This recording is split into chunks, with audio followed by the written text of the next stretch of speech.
Bonsoir mesdames et messieurs et bienvenue à vous dans cette nouvelle édition de votre journal de 22 heures. Voici les principaux titres.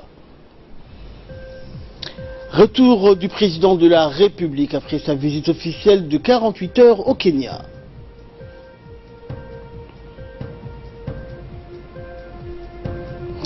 Et climat, accord de Paris encore loin de prendre vie.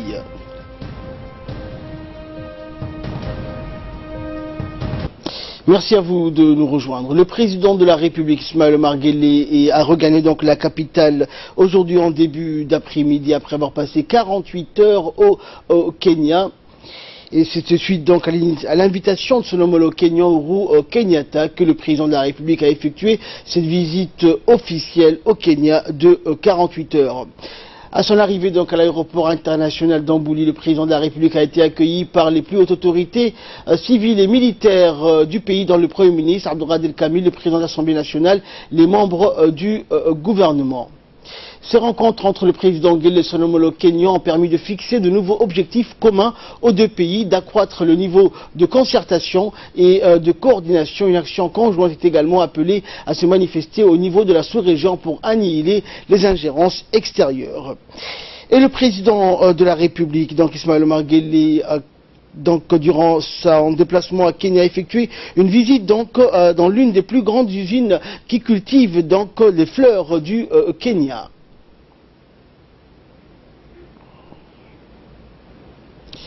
Située sur les rives du lac Naivasha, dans la vallée du Rift, cette usine produit près de 28 millions de roses par an qu'elle exporte par la suite dans le monde entier. Cette usine emploie plus de 3000 employés. L'usine de Planète Géo est devenue donc la deuxième source de revenus du Kenya et créatrice d'emplois pour de nombreux Kenyans. À son arrivée, donc, le président de la République, Ismaël Omar Guelleh, a été reçu par le directeur de l'usine qui lui a fourni des explications sur le fonctionnement et les étapes pour cultiver ces roses jusqu'à leur expédition partout dans le monde. On compte donc près de 17 variétés de roses qui sont triées et assemblées quotidiennement. Chaque rose doit donc, pour former un bouquet, où elle est emballée donc pour être envoyée principalement vers l'Europe jusqu'aux États-Unis.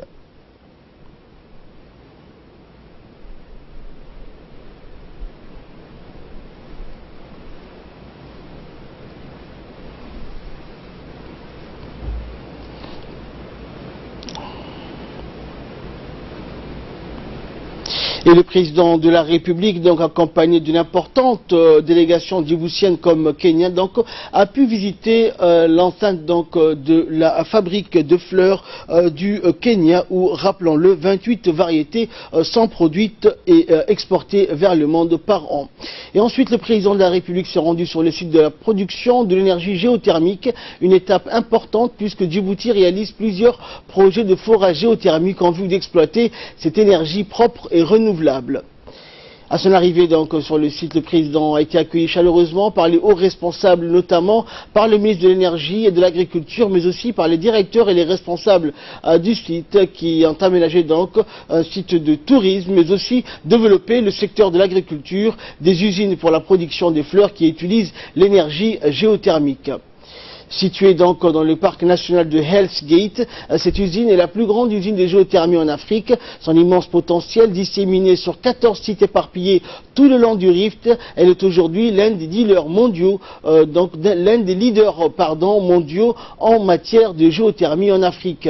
Les directeurs de cette usine ont fourni donc au président de la République et à la délégation qui l'accompagne des informations et des explications sur le fonctionnement de cette industrie lucrative pour le pays. À noter que le président donc était accompagné par une importante délégation ministérielle durant ce déplacement. Cette visite du président relate l'importance de ce secteur pour Djibouti afin d'explorer les possibilités de coopération entre Djibouti et le Kenya.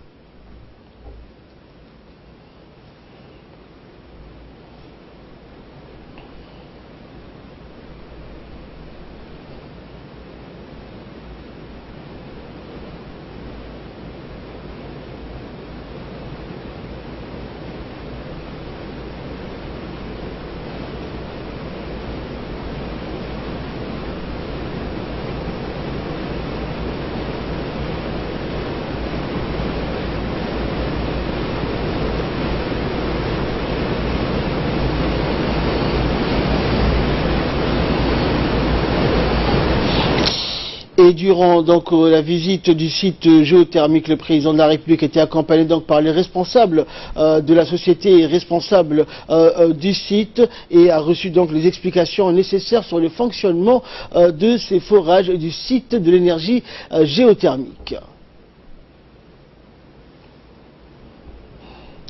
Et à l'issue de cette visite, le président de la République a accordé une interview à notre correspondante à Nairobi, Awa Abdi. Il s'est exprimé en ces termes. On écoute le président. waxbarasho badan experience-kooga inaan ka faa'iidaysano in waxa aad sheegayso oo dhan annaguna aan helno ayaan ku rajo weynahay maxaa yeelay waddankeenu uu yaryahay waddankeenu wax badan ayuu tilmaamayaa xagga ay 3,000 oo mitir uga baahan tahay halkan si ay u helaan 200 ilaa 300 oo digri annagu 1,000 mitir waan ku heli karnaa waleen lacag badan bay dooni xoolo badan bay dooni waxbarasho badan bay dooni يعني tababar badan bay dooni dawladda aan walaalaha nahay Kenya madaxweynuhu Uhuru Kenyatta ugu horeeyana waxa aan naga dhaxeeyaa xiriir iskaashi oo xoog leh oo jecelahay inaan ka faa'iideysan guul bay ku dhamaatay isafgarad buuxa ayay ku dhamaatay waxa aan isleenahay mustaqbalkan inaan shaqada iyo iskaashiga iyo wax wada qabsiga aan sii Et à l'occasion de cette visite d'État, le président kenyan Uhuru Kenyatta a offert donc un dîner en l'honneur de son homologue djiboutien Ismaël Omar Guelleh. Le président donc a été l'invité de marque de ce dîner qui a été dédié au renforcement des relations bilatérales djibouto-kenyanes. Y ont participé donc les officiels et les délégations des deux pays. Cette soirée donc a été haute en couleur, accompagnée d'une forte délégation. Les présidents donc ont prononcé des interventions durant lesquelles ils ont mis en évidence que cette visite intervient à un moment très opportun où les deux pays partagent d'énormes similitudes et points communs, souhaitant booster leur échange économique, commerciaux et politiques.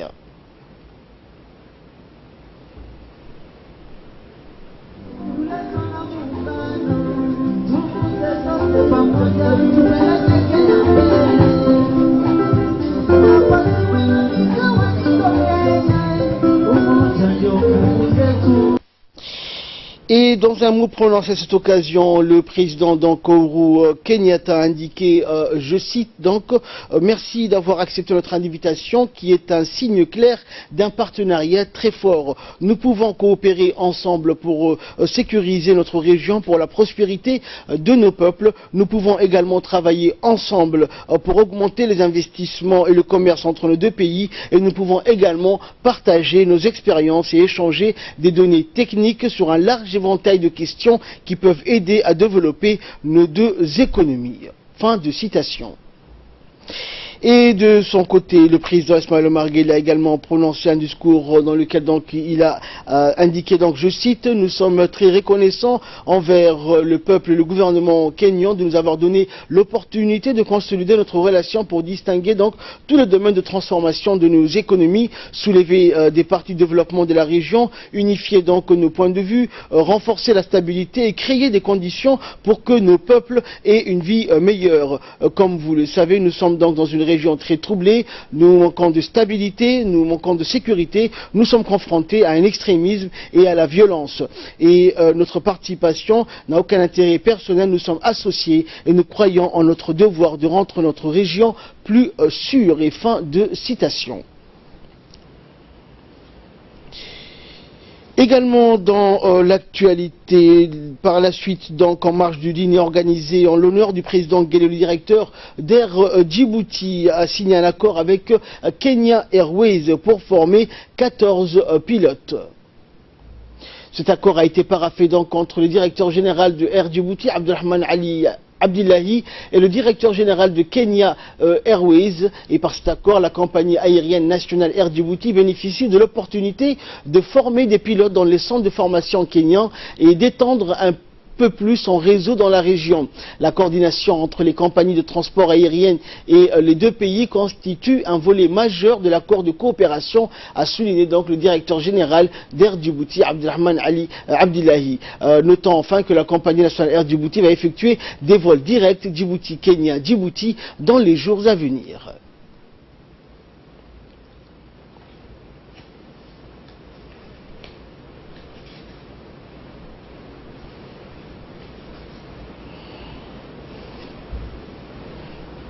Et dans le reste de l'actualité, le Premier ministre Abdelkader Kamil Mohamed a décoré ce matin de la médaille de commandeur de l'ordre national du 27 juin le président du Majlis al-Shura au Conseil consultatif de l'Arabie Saoudite, Cheikh Abdallah bin Mohamed bin Ibrahim al-Sheikh, en visite de travail à Djibouti. La cérémonie s'est déroulée à la primature en présence donc du président de l'Assemblée nationale. Outre les parlementaires, le secrétaire général de la primature et l'ambassadeur de Djibouti auprès du Royaume d'Arabie Saoudite ont été présents donc lors de cette décoration. Le président du Majlis al-Shura du Royaume d'Arabie Saoudite et sa délégation sont à Djibouti pour une visite de travail et avaient rencontré les plus hautes autorités djiboutiennes durant leur séjour à Djibouti, dont le président de la République Ismaël Omar Guelleh. La situation des droits de l'homme à Djibouti a été examinée pour la troisième fois donc dans le cadre de l'examen périodique universel EPU du Conseil des droits de l'homme des Nations Unies. Jeudi donc aujourd'hui lors d'une réunion à Genève, l'examen périodique universel est un processus unique en son genre. Il consiste à passer en revue des réalisations de l'ensemble des États membres de l'ONU dans le domaine des droits de l'homme. Il s'agit d'un processus mené par les États sous les auspices du Conseil des droits de l'homme. Il fournit à chaque État l'opportunité de présenter les mesures qu'il a prises pour améliorer la situation des droits de l'homme sur son territoire et remplir ses obligations en la matière. La République de Djibouti a été représentée lors de cette réunion par le ministre de la Justice, Moumin Ahmed Cheikh. Mécanisme central du Conseil des droits de l'homme, le PU est conçu pour assurer une égalité de traitement à chaque pays. Djibouti était l'un des 14 États à être examinés par le mécanisme de l'EPU au cours de sa session qui se tiendra donc du 7 au 18 mai prochain. Le premier et le second EPU de Djibouti ont eu lieu en février 2009 et en avril 2013 respectivement. Toujours en nouvelle nationale, une cérémonie de signature sur un accord de financement du projet de modernisation de l'administration publique s'est tenue aujourd'hui en fin de matinée. Cette cérémonie de signature s'est déroulée donc au cabinet du ministère de l'économie et des finances. Cet accord de financement de 15 millions de dollars vise à améliorer donc les performances de l'administration. Et la modernisation et l'administration a également pour but d'améliorer les relations entre l'administration et les administrés et donc les services rendus aux citoyens et une simplification des formalités et des procédures administratives. Pour ne pas dire ont des informations contradictoires. Donc la mise en place de cette plateforme que le projet va appuyer servira non seulement les citoyens, mais aussi les entreprises et la coordination au sein du gouvernement. Et de son côté, le ministre de l'économie et des finances, Ilyas Moussa Daoualé, a souligné que moderniser l'administration était une volonté politique au plus haut niveau. Il a indiqué donc que cette initiative a nécessité un engagement gouvernemental fort. Et enfin, le ministre a indiqué que Djibouti, afin de suivre donc le cours de l'évolution, se devait de digitaliser son administration. Plus de détails avec le ministre de l'économie et des finances. Un autre accord qui va nous permettre également encore une fois de renforcer nos efforts pour offrir des opportunités à nos concitoyens. Le gouvernement de la République de Djibouti, avec le président de la République, chef du gouvernement à sa tête, a qualifié la modernisation de l'administration publique comme priorité parmi les 5 priorités de son mandat de 2011. Je dis bien 2011. La même priorité a été renouvelée parmi les priorités du président de la République pour les élections de 2016. Et depuis 2011, il y a eu beaucoup d'efforts, beaucoup d'engagements et beaucoup de décisions courageuses de la part du gouvernement et du président de la République. Des institutions ont été créées, en particulier un secrétariat d'État aux réformes de l'administration, ce qu'on appelait SECRA, qui a fait un travail important. Le travail de ce secrétariat continue toujours à travers les différentes administrations concernées. Mais depuis ces dernières années, on observe l'accélération de nouvelles technologies qui modifient tout autour de nous. Je dis bien une technologie qui bouscule toutes les anciennes habitudes. Djibouti n'est pas du reste. On est en compétition et on est en compétition avec des régions, des pays de la région proche, mais également des pays de différentes régions lointaines. Le monde est aujourd'hui globalisé. Et l'établissement donc d'une plateforme gouvernementale numérique interopérable e-government que va appuyer donc le projet servira non seulement les citoyens mais aussi les entreprises et la coordination au sein du gouvernement. N'est-ce pas Samatar? Effectivement Ahmed, plusieurs services numériques, y compris la déclaration et le paiement de l'impôt, le caissier judiciaire, le permis de conduire, l'acte de naissance, etc. seront ainsi créés et proposés Ahmed au public. Avec le refonte des processus et la digitalisation des systèmes requises dans le cadre de l'établissement et de la plateforme numérique du développement des services en ligne, l'administration Ahmed publique sera donc non seulement plus performante mais réalisable, également des économies substantielles. En collaboration avec la Direction générale de la population Ahmed et de la famille, la Caisse nationale de la sécurité sociale et la police nationale, le projet appuiera l'enrôlement de la population et de l'émission de l'identifiant unique électronique afin d'assurer l'efficacité Ahmed et la fiabilité de l'interopérabilité du e-gouvernement. La modernisation de l'administration publique visera principalement les administrations fiscales et douanières, compte tenu des attentes Ahmed pressenties des autorités quant à l'optimisation des recettes intérieures pour le financement de l'économie, l'amélioration des services et la réduction de la pauvreté Ahmed. Merci Samatar pour toutes ces précisions. Dans le reste de l'actualité, le ministre de l'Éducation nationale et de la formation professionnelle, Moustapha Mohamed Mahamoud, et sa collègue donc en charge de ces affaires sociales, Mouna Ousmane Aden, ont officié donc aujourd'hui à la cérémonie en charge donc de clôturer l'atelier des productions des documents de la politique nationale et de l'enseignement technique et de la formation professionnelle. Les experts, les techniciens du ministère de l'Éducation nationale et les représentants du secteur public, donc privé et associatif, ont tout d'abord tenu à redéfinir les principes et les fondements principaux de la formation professionnelle de l'ETFP. À ce titre, ils ont fixé comme objectif à cette politique de construire d'abord un système performant, dynamique et attrayant pour répondre aux besoins de l'insertion des jeunes du pays.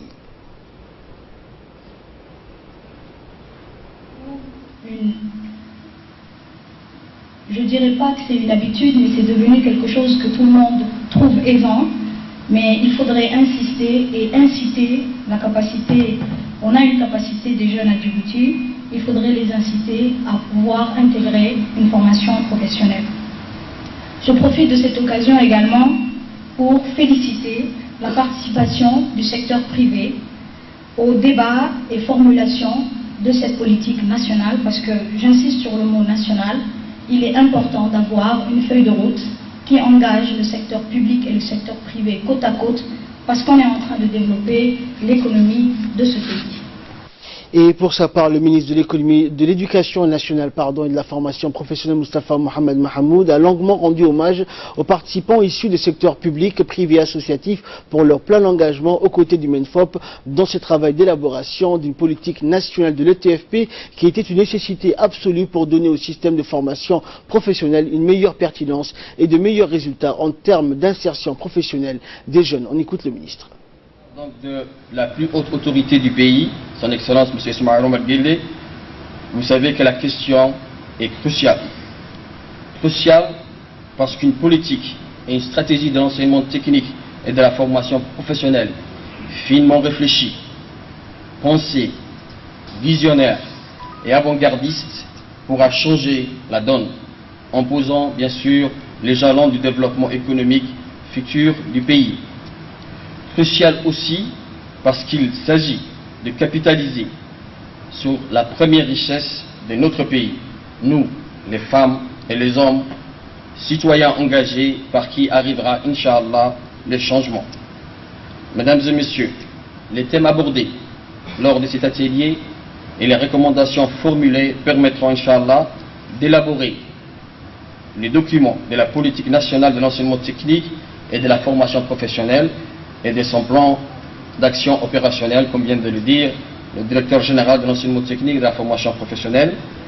Des thèmes essentiels comme la gouvernance et les partenariats, les financements et les budgets, les modalités et l'ingénierie des formations, sans oublier l'aide à l'insertion professionnelle, ont été discutés et donc abordés. Mesdames et messieurs, vous avez su apporter beaucoup au cours de ces 3 jours de travail intense et je tiens, même si les remerciements étaient déjà faits avant moi, vous remercier pour votre incommensurable engagement à nos côtés, votre sincère collaboration et votre disponibilité. Merci de votre attention. En nouvelle nationale, toujours, le ministre délégué à la décentralisation, Hamadou Mohamed Aramis, a tenu ce matin dans ses bureaux une réunion de concertation pour faire le point des avancées enregistrées pour rendre le processus de décentralisation efficient.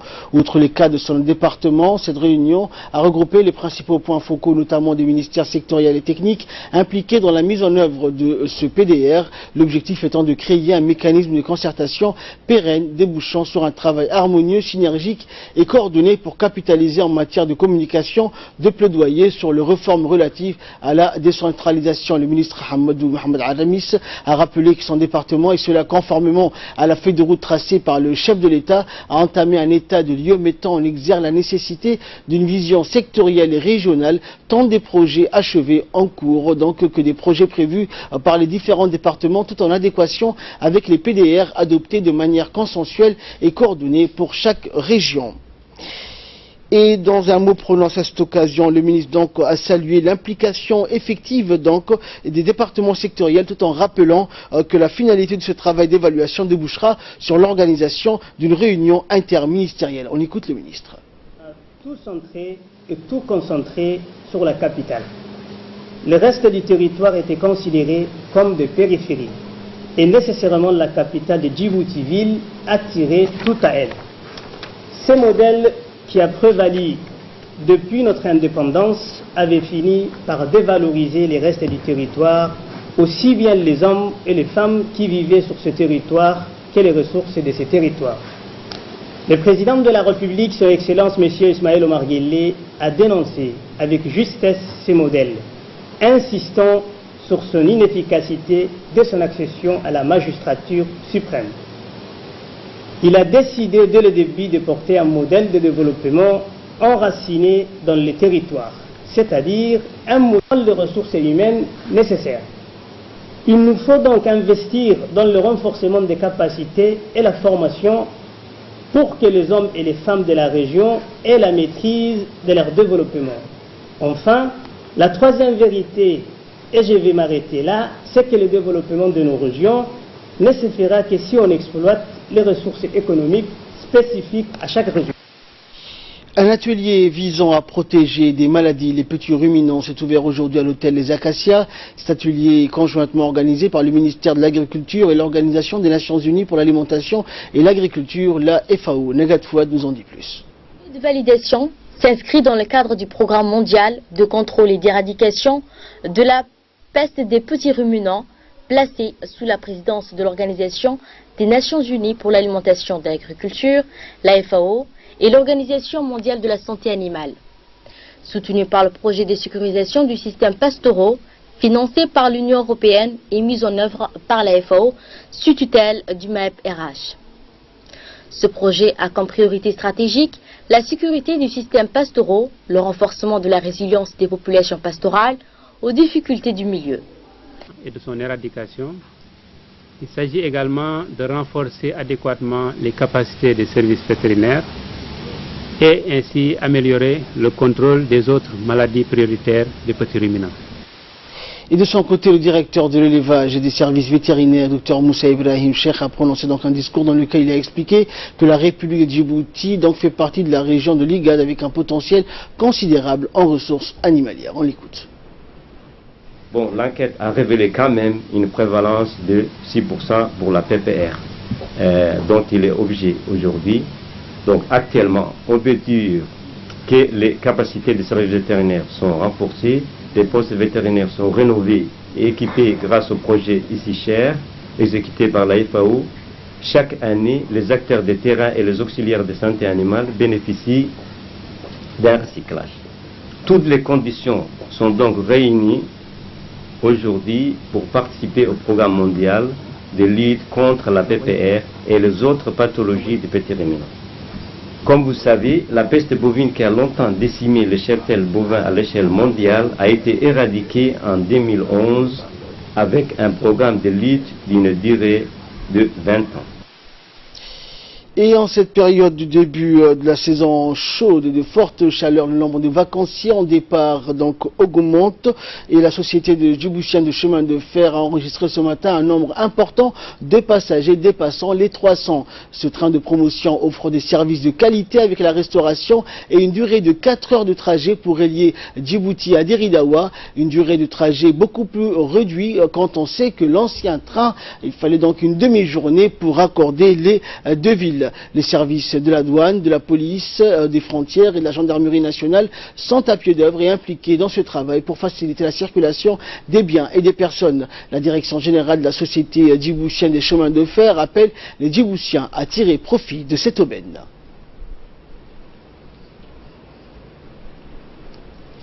Écoutons pour plus de précision les explications du directeur général de la société djiboutienne de chemins de fer, Mahmoud Roblé. Le départ des grandes vacances et bientôt bien sûr la fermeture des écoles. Vous voyez aujourd'hui il y a à peu près 300 personnes qui vont prendre des trains à destination de Deridawa et Addis Abeba.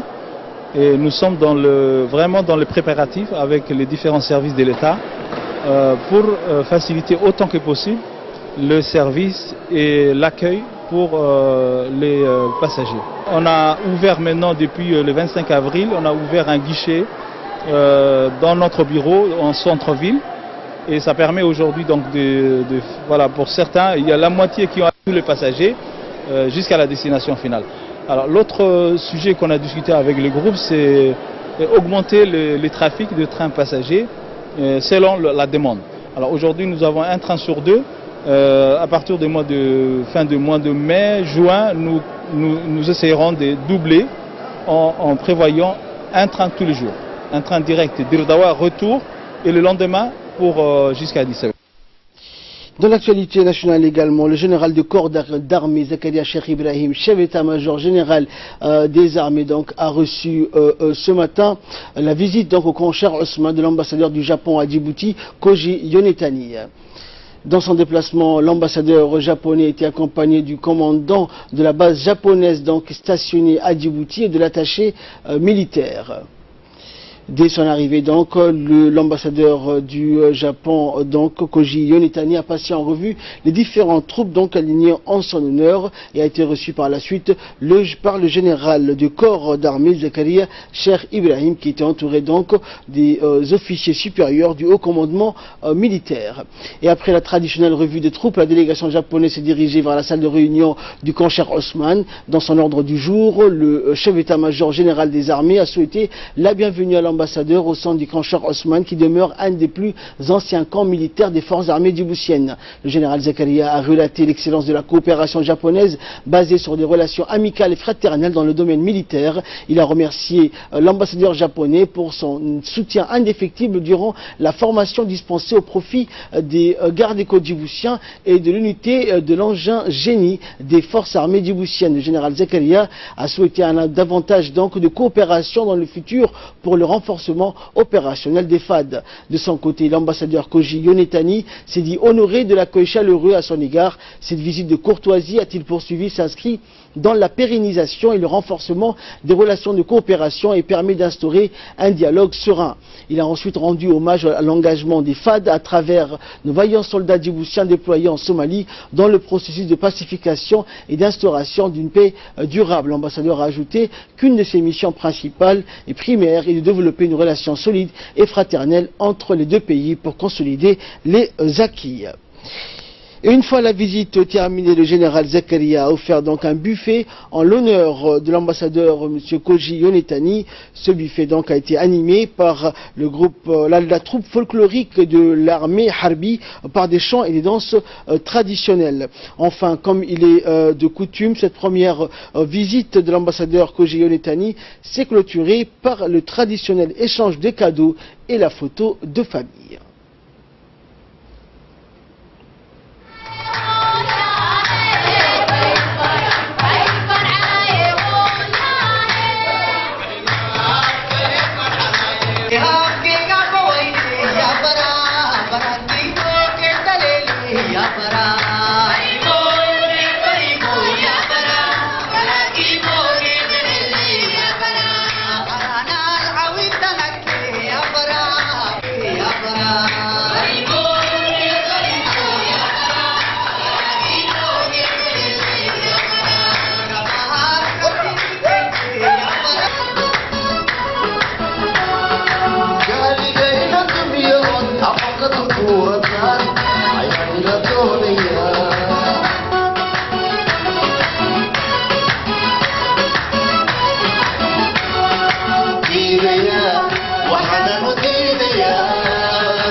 Au nom du personnel de Coach-Arrosman, officiers, sous-officiers, militaires du rang, d'avoir accepté de visiter les Coach-Arrosman. Là maintenant, pour clôturer la cérémonie, ça ne sera pas la dernière, et voilà quoi. Moins de transport traditionnel. Oui, je sais.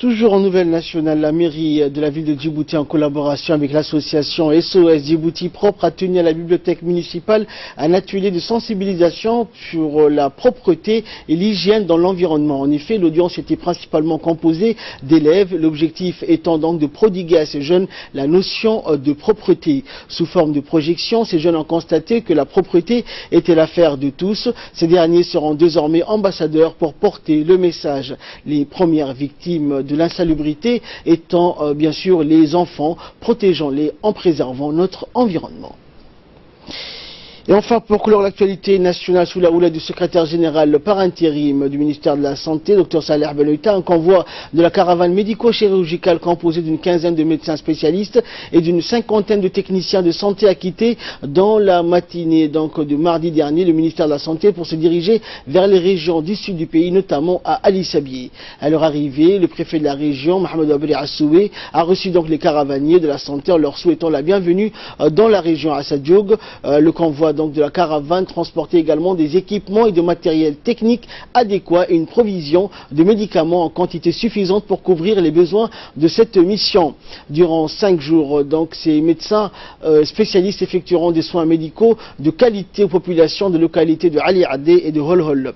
Sachant que les activités médicales de consultation de la caravane ont débuté hier dans la matinée dans les localités respectives du sud du pays.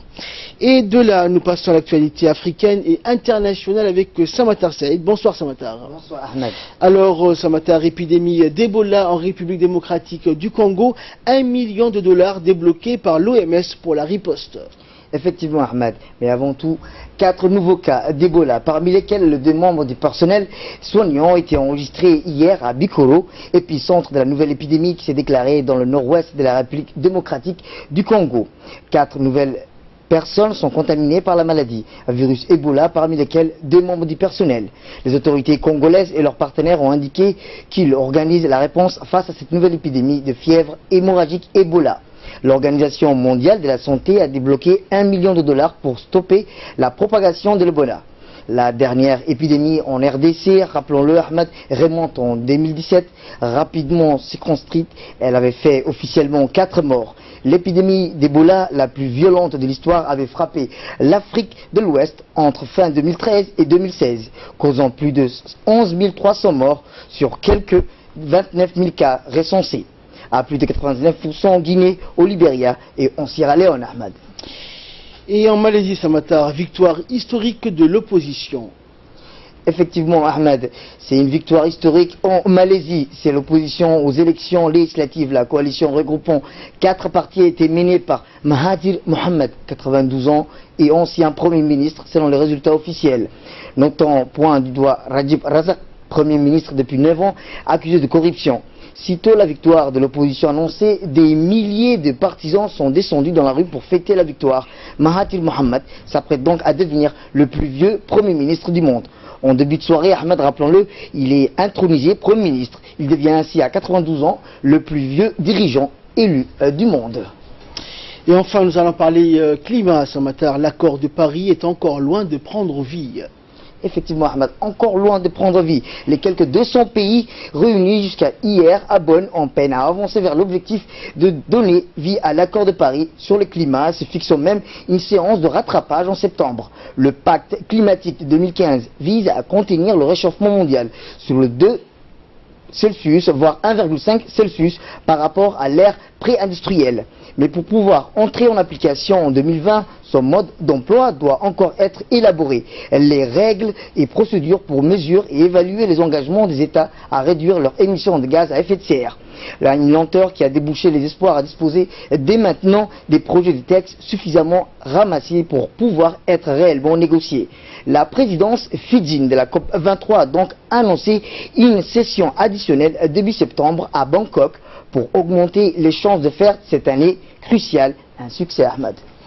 Merci Samatar, merci également à vous de nous avoir suivis. C'est la fin de cette édition. Excellent week-end sur Télé Djibouti.